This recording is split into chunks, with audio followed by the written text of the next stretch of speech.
Welcome back to the Relationship Whisperer Show with Miss Dragonfly, where we discuss all things relationships with the aim to make marriage great again. Now, welcome back, Louis. Oh, he's here again. Yes, again. Somebody's got to be here for the blokes. Look, the real reason is you just can't keep away. Yeah. Somebody's got to stand up for the blokes. All right. There's not too many doing that for this subject matter. Well, especially today's subject matter. I mean, subject matter? Well, it's going to be on men. Or rather, yeah. High-performing men prioritizing a woman's temperament over her professional career success. Do you agree with that statement? I need to read it again first. Why Us blokes are not as smart as you women. Or that's what you think anyways. Well, okay, so why high-performing men prioritize a woman's temperament over her professional career success? So does that mean that a man who's high net worth, he would rather, what would he be best with? A woman who's high value man, high value like her, like him, like high value in what way? Like she's corporate, CEO we would say, or whatever. Yeah. It's not. Look, when we talk about high value men, we all have we all kind of like agree on what is a high value man. Yeah? Oh, we do. What is it then? We got a man with money first. It's the brother with the money. Money. Okay. Smart. Okay, is driven, very career success and orientated. That's it. Upward mobility, yes. I mean, look, if you put that type of choice in front of any woman, I think at least 9 out of 10 women will say, yeah, I want it. Because remember, 90% of women want the top 10% of men. Yeah, well, the lying on the beach, faking the tan so the brother with the money can be the man, as the song goes. Oh, really? I did not know there was such a song. But really, look, in modern dating, many women have been told, like, you got to have professional career success because it's what makes them attractive to high-performing men. You know, I think high-value man, of course, he want a high-value woman. But in their mind, high-value woman is the same thing as a high-value man in terms of judged on the same things. I mean, you know, high-value man would have great career success, so high-value woman should also have career success kind of thing. Yeah, but when we look at many successful men, actually, for long-term relationships and marriage, a different pattern often emerges, you know. Look, while successful men may admire a woman's achievements, you know, how many degrees she's got, maybe she's a doctorate as well, kind of thing. Many, though, place greater importance on her temperament, emotional stability, and the peace that she brings into their lives. So the question is whether or not women should have careers. The question is more like, what qualities would matter most when someone is choosing a life partner rather than a business partner? And I think, though, the thing about is many men, though, are often led to believe, or also indoctrinated as well as the women, to think that you need a strong, independent woman has her own career, you know. And this is the thing about women, you know. Why do so many successful women struggle to understand why their impressive careers don't automatically translate into relationship success? Well, it scares people away. I mean, look, they've been told, you get educated, build a career, become independent, climb the ladder. Well, what's the old joke? The old joke is, what's the difference between a terrorist and a businesswoman? Yeah. You can negotiate with a terrorist. But businesswomen are not so easy. And they've got this, I don't know. But yeah, so this is one of the things that is also important, because a lot of career women are all there out in the dating market searching for a partner. Yeah? Yeah, they are. They're lonely hearts too. They're lonely hearts too. And if you notice that most women, they're because they're emotionally more fragile than what men are. Yeah. You know, because men will say to a woman, snap out of it. What's wrong with you? You know, it's like you're getting into all this little gossipy stuff. Yeah. And there's things that doesn't really mean much, but it means a lot to a woman because she needs to get that communication out. She's got an emotional withhold because of it. She's got to keep going until she clears it. So she needs a friend to talk to. She needs someone to talk to. Let it out, so to speak. Yeah. Whereas men say, snap out of it. Don't be silly. You don't need to be worried about that. And then women sort of calm down a bit, you see. And so, yeah, even though that they might be really strong and fierce in the business world, there's still a level of vulnerability underneath, perhaps. But there's also, look, the old adage is women marry across and up. Men marry across and down. And it's a lot of biology was to say, look, instinct in that. Okay, women just basically looking for a protector and provider, doesn't want, and that's instinct. It's very unconscious. Well, they had a joke the other day about, you know how the cafeteria lady is supposed to be a multimillionaire because of the SpaceX launch? Oh, yeah? Or the IPO launch.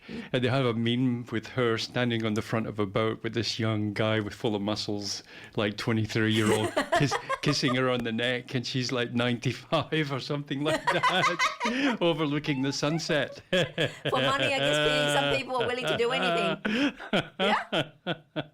Yeah? Yeah, but look at Anna Nicole Smith. She married like a 90-year-old.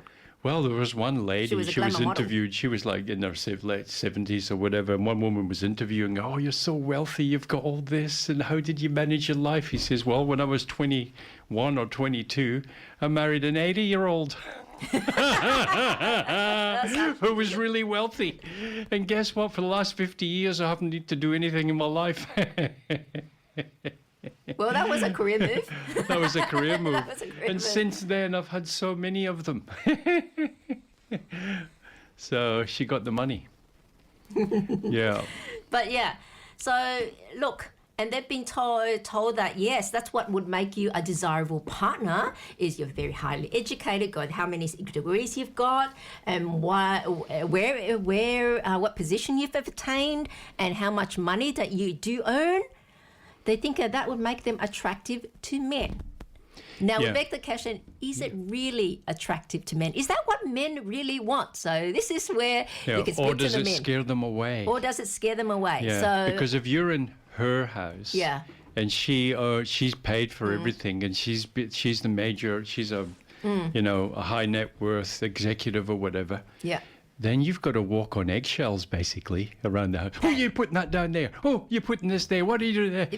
But no, not even that. We're talking about even with high net wealth, high value men, that they do have already their own money. They're not scared of her, but are those women attractive to the successful men? That's the thing. You know, because, look, many high-performing men are asking different questions, really. Is it more likely they're thinking, is she going to be peaceful at home? Is she supportive? Is she emotionally stable? It's very important because it's very difficult to be around people with mental issues. And do I enjoy being around her? Well, that's the key. It's got to be correct? uplifting. It's got to be fun. It's got to be uplifting because that's the basis of relationship, isn't it? It's like you're actually enjoying life together. You're enjoying life together. Because it's two different things. There's someone, but what makes someone professionally valuable versus what makes someone romantically valuable. And as a life partner. And I guess men have also been, indoctrinated to some extent. Say the high value woman is strong, independent woman with her own career. And that's to the average guy. That's right. And that's the pinnacle of a woman that you should be desiring. I mean, the ultra wealthy, ultra successful men, they don't necessarily think that way. Yeah. But so is that correct when it's saying they've kind of like been indoctrinated? Yeah. Yeah. So strong independent women, strong independent, but really? Yeah, it scares men away. But it scares many men away anyhow. No, but they've been told that that's what's desirable. And it's kind of to an extent indoctrinated to them. Look, I know I bring up China a lot, but their situation there is probably to the more extreme, but it is a very much a demonstration of what happens in society and behaviors of people. In China, you've heard of the term leftover women in China.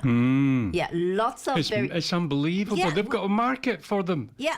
The parents go to the markets and try to sell their daughter off. He's like, what? Well, wouldn't so not necessarily sell their daughter No, off. not sell their daughter off. That's a bit too crude and Try to push their daughters. They're trying to make them, they're trying to present them in a way where they would be Try to get a match for them. trying to get a match for them. But and- there's so many. There's so many, and you know what? Because it's in the cities, it's professional women. They're normally, the term leftover is describe any woman that's over, say, even 28. No, she'll be well educated, have a career success, possibly own her own home outright, plus a car, and they can't find men. They can't find any matches. If they own their own home and their own car, I think that they would be pretty much, they'd get a few people putting their hand up. They're not getting any. Very difficult. Because look. Well, the woman would want someone to have their own home too, I suppose. They wouldn't want someone this is what I said. just to take somebody in off the... Women marry across and up.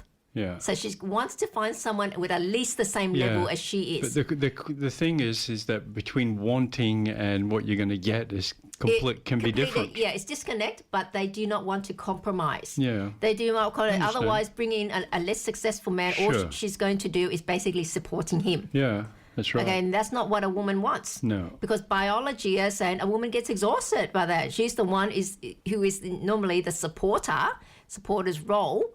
Then now has to be the leader and the major breadwinner. Yeah. It is very exhausting for a woman to have to do that. Yeah. And look, and I guess is there any, the men that do that, relying women, do they have any shame? They're stronger, bigger, have more stamina, and yet you rely on someone smaller, weaker, with less stamina to work to feed you. Yeah, I think a lot of things. What we see about that is that there's such a scarcity now. Like, where's the people? And but the thing is, my point is, those women cannot find. They can't find a man because they want to marry across and up. Now the thing is, the men that do have the credentials to meet what they want, or even at their level, they're not going to want willing to marry a woman at their level. They find they just want to marry young, have peaceful, doesn't need a degree, okay, just young, fertile. That's all they're after. Yeah. Okay, and not. But then they find out that if they're uneducated, really, there's not much to talk about, really, is there?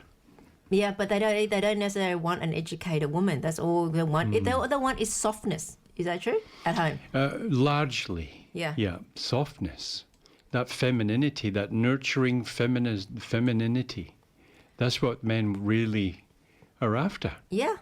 Yeah, and that's from a man. You can speak that well for the blokes. It's like the softness, the femininity. Don't they want someone that to debate with them and support. argue with them and that sort of thing? Be a challenge. This is the thing, be a challenge to them. Yeah. No. Well, Is I that watched the this case? thing on Ivana Trump and Donald Trump, and they were saying about how they got divorced, and the reason why they got divorced is because he made her the CEO of the casinos in Atlantic City. Okay. And so she suddenly turned from being a romantic partner, nurturing partner, things, and now all their conversation was about this Business. one, that one, this one, that one, this is going wrong, this is going wrong. Oh, we've got to fix this, we've got to fix that. And he said that was the end of the marriage straight away after that. So it ended He up says being the a marriage biggest partner. mistake we made was making her a business partner, not just keeping her as a marriage partner. And that's when it broke down, because she became like, she used to scream at people and shout and say things about people that were things and that would irk him, and so So on. it changed not just her personality, but I guess their relationship and marriage dynamics. Exactly right. That's what happens. But- Many instances. Some relationships could actually thrive working in the same business together. You're working on the same team. You're working as a one. If you can get to that premise where you're both working as one objective, one mission, You're both working towards the same thing, and there's no real boss between you. You're both as a team member. That can work. It can work. But in many instances, it's not so good, because all the anxieties, the frustrations, the pressures working a business and, etc., that can take a strain on a relationship. No doubt about that. And then also, when you're working in a business like that, maybe you have to change your persona. You can't be the loving, nice, sweet person or whatever. You've actually got to wear the big boy pants. You got to wear the big boy trousers, and so that can sour the grapes, so to speak. Yeah, but also look, there's a lot of burnout as well. I mean, look. Well, people are exhausted. Yeah, burnout rates have increased globally among professionals and executives. Yeah. I mean, look, chronic stress is very toxic. Yeah, I mean, like, it's been linked to cardiovascular diseases, No doubt depression, about it. anxieties, sleep disorders, and relationship breakdowns. No doubt. And, high achieving professionals often report difficulty switching off after work. They've still got that tense and pent up energy. Yeah, the key is to be able to walk in, turn it on, walk out, turn it off. Yeah. So, look, just really think about it. If a man spends all day fighting battles in business and in the office, does he want another battlefield when he gets home? Or does he want recovery from all that? Well, it doesn't matter even if he's not doing all that through the day. He still doesn't want a battlefield when he goes home. So, look, I'm going to ask a few questions for our audience to ponder. Look, one of the questions is, do you drive around the block a few times before you go home of an evening? Sure. Do you try to take the long way home because you know what you're up for when you get in the door? But for all those self-proclaimed strong, independent women that are after a relationship, just really think about this. I mean, what's going to be more valuable to a stressed executive? Is it going to be another income stream that you bring in, because that's what you'll bring in? Not really. Or a peaceful environment? Well, if you nurture him, he allows him to function better. Yeah. You see, if he's nurtured, he can function. Yeah, but then they've got to think of each other, and so that's something that I always. Well, you've got to make yourself so invaluable to him that he can't actually function really well without you. This is what I meant before, Lo. Like I spoke about before. Make sure you add value to his life. Because he's walking out in the morning, say, and he's got his tie or whatever. He's walking out the door, say, "This is your suit of armor." Yeah. Okay. That means that you're going to deflect all weapons against you this day. And I know that you're a warrior and you can beat them all. And I know that you're super smart and you're the best. Just never forget that you're the best. And he walks out the door going, he feels like he's 2 inches taller. Yeah. Somebody believes in me. Somebody really thinks that somebody's got and then he can come back and talk to her without judgment. You say, "Oh, this happened. Oh, well, you shouldn't have done that. You shouldn't have done this. You shouldn't have done that." You see, that would have been that would irk him. That would irk him. Anyone. Well, he goes through that all day long. Yeah. You see, sometimes you're best just to listen and just stay silent and just to be a listener. That's sometimes what people just need. They just need to be listened to. Like even all these Karens and all these people like that go off into reaction. I reckon a lot of the times it's because nobody around them in their lives is actually listening to them. They feel like they've got a voice, but nobody wants to hear it. Nobody wants to know what their opinion is or anything. Yeah. And for the large part, that's true. That's true. They just don't want to know what you're thinking. Don't want to know. But the loneliness and all that, and then all of a sudden, when they're not getting heard, when nobody wants to hear them, what happens? They go into reaction. And then they go, "Rah, rah, rah, rah, you're parking too close to me. Oh, your dustbin's here. Rah, rah, rah, this, that." And they just want to create some form of argument because that's a human interaction where they're not getting it anywhere else, you see. And that's the problem. I think it's a deep loneliness, perhaps, a lot of the times. Yeah. All right. Sick of one bad date after another? Hoping the next one will finally be right? Thinking of settling for someone less than ideal because you're afraid you won't find someone else? Or maybe you haven't had a date in ages and you're losing hope? But there is an answer. Find out when you'll meet your special someone with a personalized Taoist astrology reading, revealing the best time for love based on your stars. For only $50, get a real reading by a professional astrologer. No computer-generated charts, no settling for second best. And now about high-performing men. What would they rather? Someone like them or someone gentle, soft, and peaceful? It's really temperament. I mean, look, most people underestimate how much a partner affects their nervous system, yeah? Because a calm partner can lower stress, but a chaotic partner can amplify stress. True? Well, the word can and will. Yeah. You think it should be more of will? Look, okay, what's good temperament? Emotional stability, patience, kindness, warmth, optimism. Humor. Yeah, emotional self-control, yes. Yeah. Ability to handle conflicts constructively. I think that's very important. So the opposite of that would be constant criticism, mood swings, drama, aggression, negativity, and constant and chronic conflict. I mean, look, am I right to say many successful men are not looking for excitement at home? They already have enough stimulation in their professional lives, and so they're looking for emotional safety. Yeah. I mean, look, a woman's temperament can influence household atmosphere, relationship satisfaction, stress levels, parenting environment, and overall quality of life. True. And when I say, yeah, they're looking for some sort of refuge. I've been told a lot of those, what do you call it? What are those? I don't know what the terms are. The women that dress up and with whips and so forth and give men a beating. Dominatrix, yeah.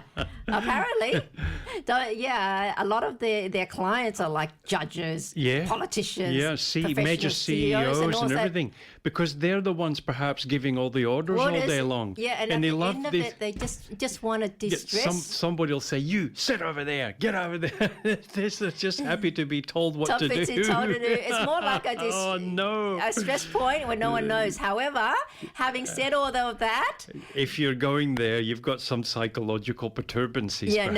But hearing that, don't think that you're dating a high level man and then you can do that. Order them around like that.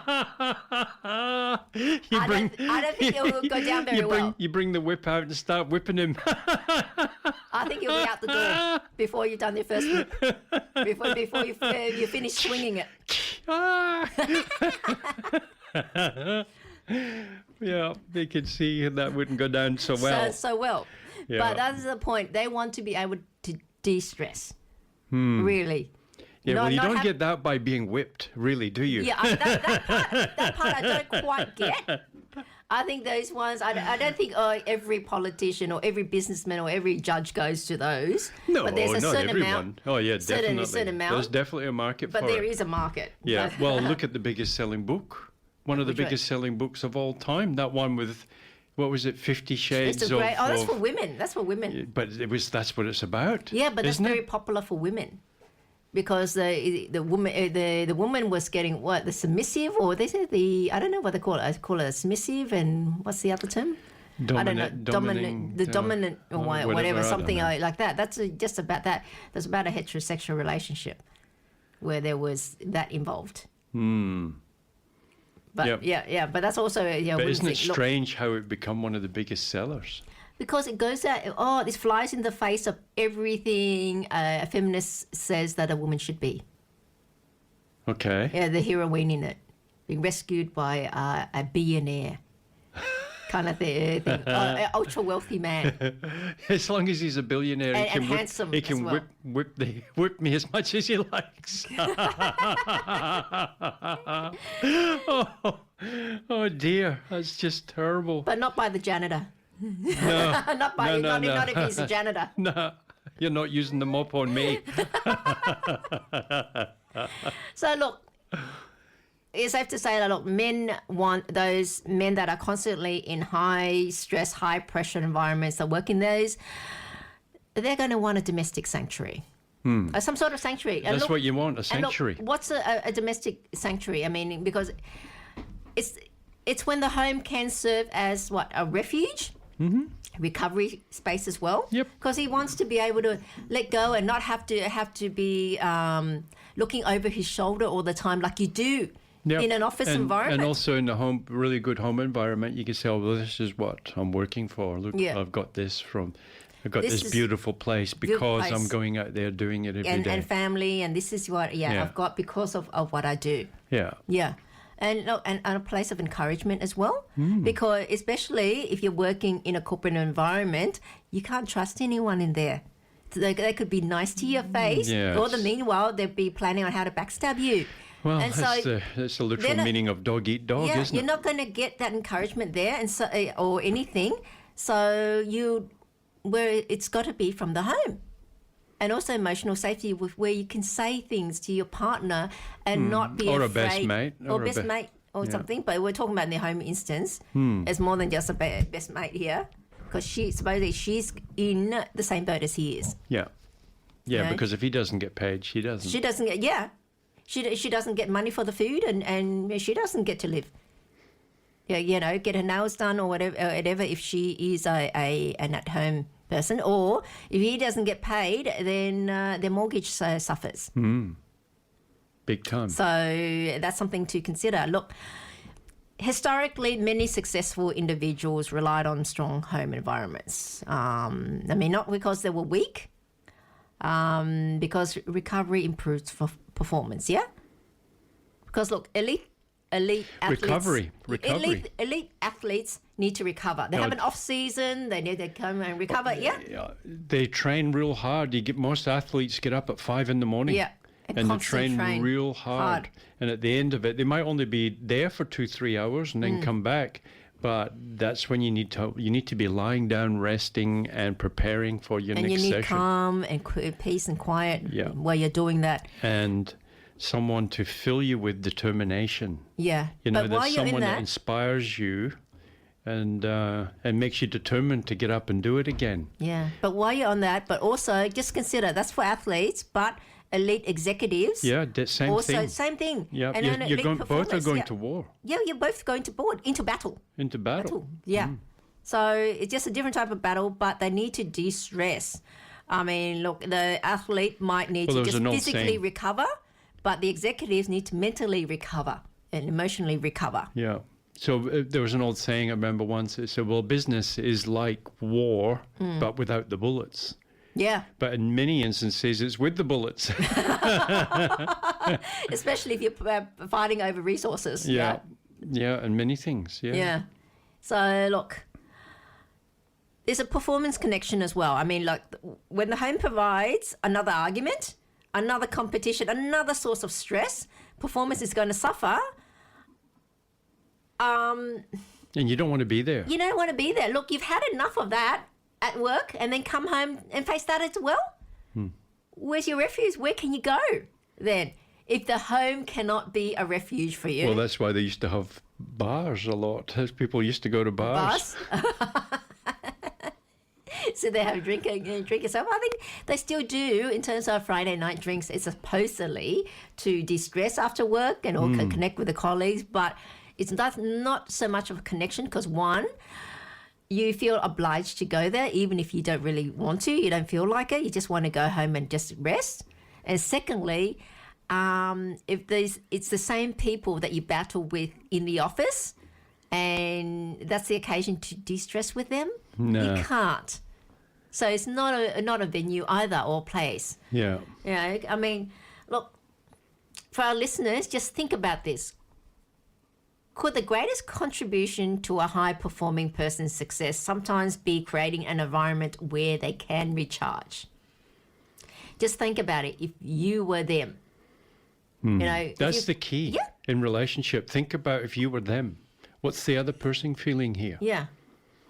So if you've had a stressful day at the office, you come home. You don't want to be facing your partner where you're going to argue again. And they have to be compete with as well. Like some couples actually do compete with each other. Well, for the most part, they're thinking, well, all he's doing all day is sitting down on a big chair in a nice office with air conditioning and people running around after him. Yeah. What an easy life he's got. Whereas me, I've got to do the washing, I've got to do this, I've got to go to pick up this, I've got to pick up that. My life is way more stressful than his. No, in this in this instance, we're talking about a woman the partner, the woman that's also come from the office and have been in a stressful environment as well. You don't want to bring that home. Oh, well, that's right. If both of them are doing it. Both of them are doing it. I mean, look. Yeah. So you've got to have a shift from power couples to peace couples. You know, for years, what's the modern narrative? Society has celebrated. Just keep quiet. No, the society has celebrated, oh, they're a power couple. You know, he's a CEO of this and she's a CEO of that. And also, so they match really well. But can you imagine both CEOs come home? What do they talk about? They start shareholders? Or start competing with each other. But the respective, that's another code. They bring that mentality home. That's a danger in that. Yeah. And also, look, society celebrates dual high achievers. Both of them, you being high achievers and two ambitious careers and two executives. They don't so much acknowledge saying if she was the major support, and she might be the stay-at-home wife, a major support behind him and take care of everything else, and he's successful, people don't recognize her contribution. Generally, yeah, that's the case.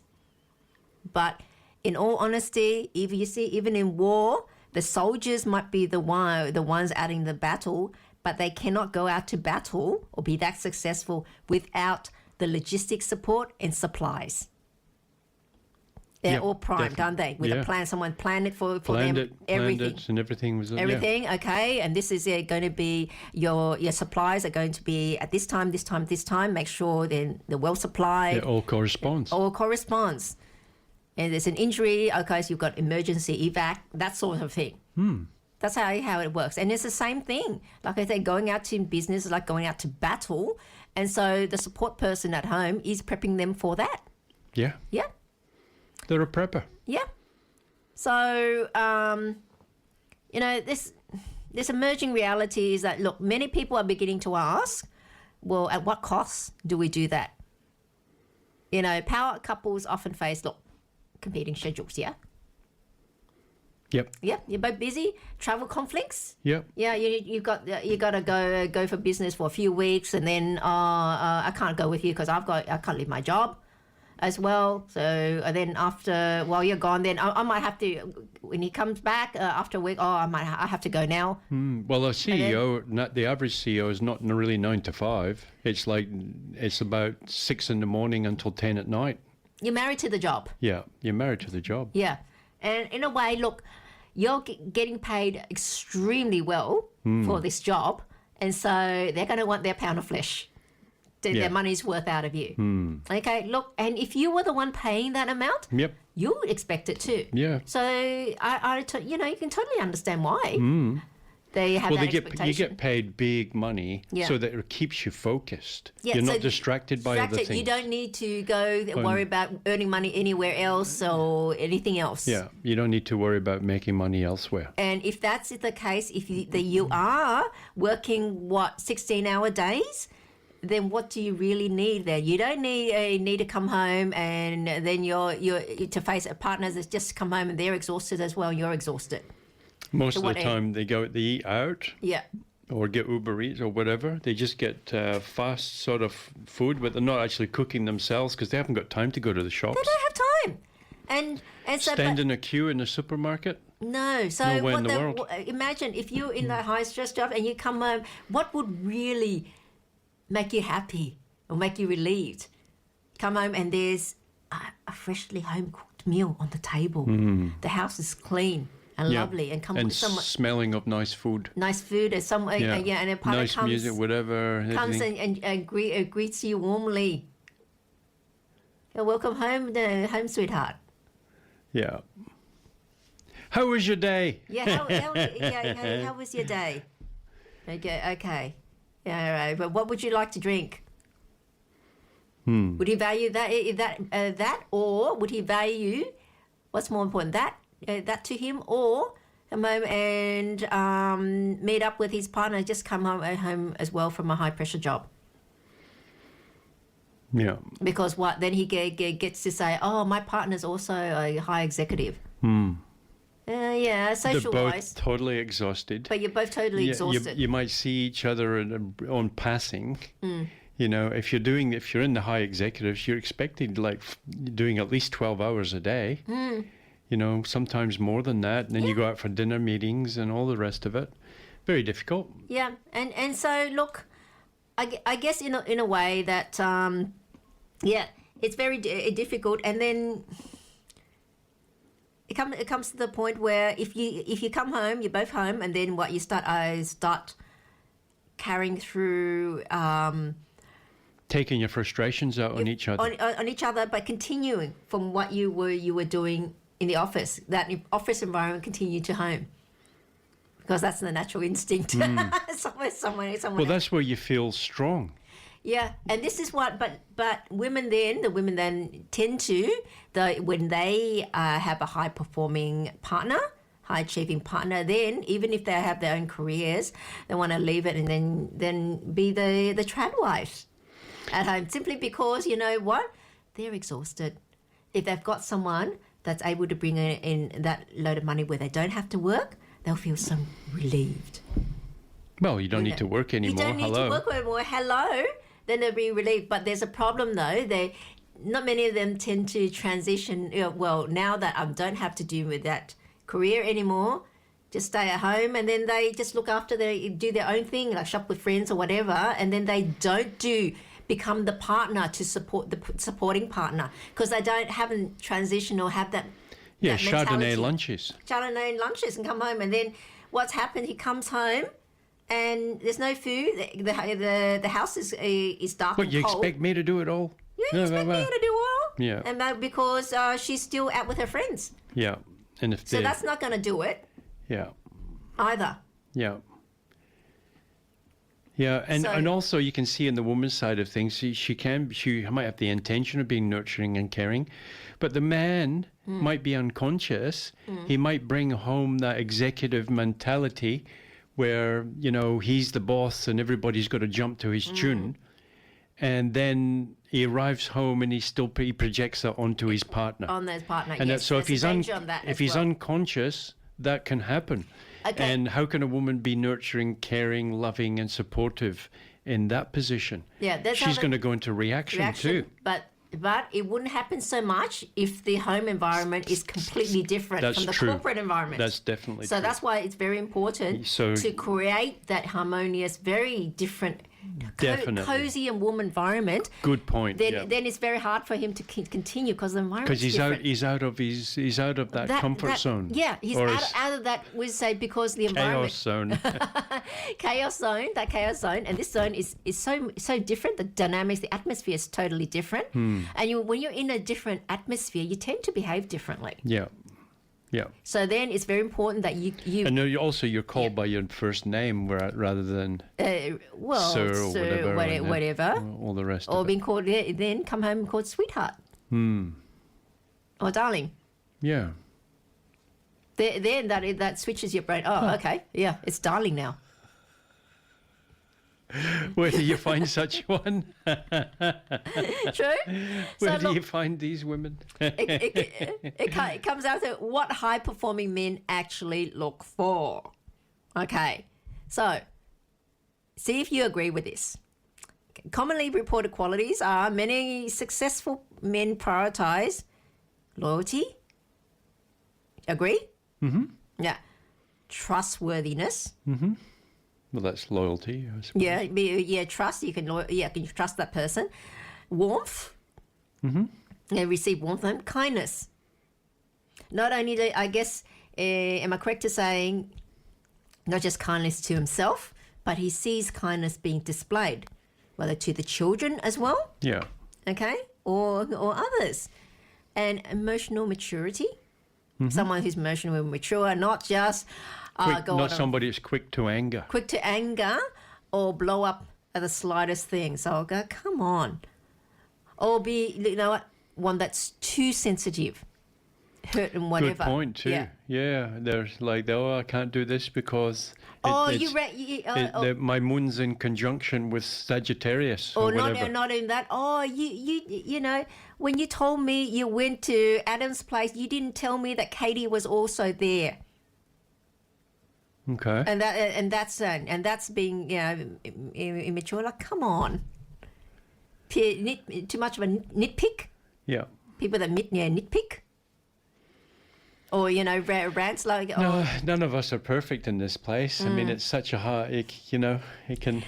But also, it wants supportiveness. Yes. Yeah. I think a major one. Yep. Major one that is reliability. Someone that's reliable. Because he's out, he does not have time to do anything else. So he's going to rely on her to do the stuff that he can't do. He's got to be able to trust that she's got the competency that. Not just competency, that we'll go through with it. Yeah. We'll do it. Yeah. Not just keep not getting around to it. Yeah, that's another thing. Yeah. But somebody that, does it, and you can sort of rest easy. Yeah. Because you know that's taken care of. That's going to be taken care of. I mean, your partner will take care of it. You don't have to worry. You just ask once and you don't even have to think about it or follow up or check that it's been done.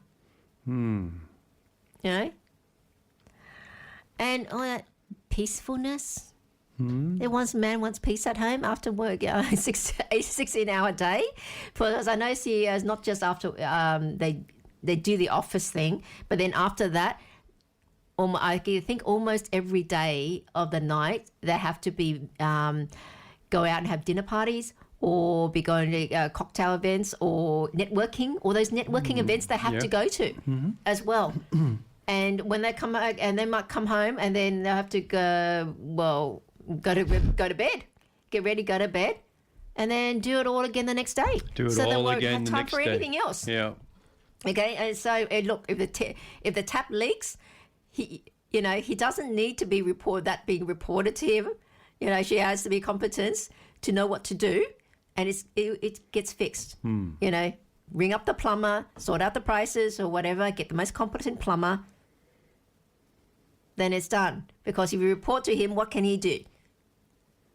Worst is, imagine he steps in through the door. And then she's comes running, little Johnny and little Katie. Katie, you know what they did today? This, reporting what their kids did and bother about what the trouble they got into. I mean, like, he expects her to be able to handle all that. He doesn't have time for that.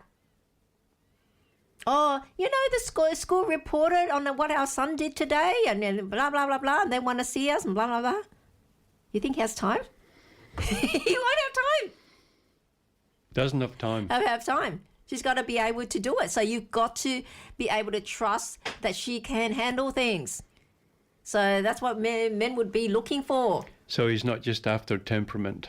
Yeah, no. Well, temperament, but also ability, though.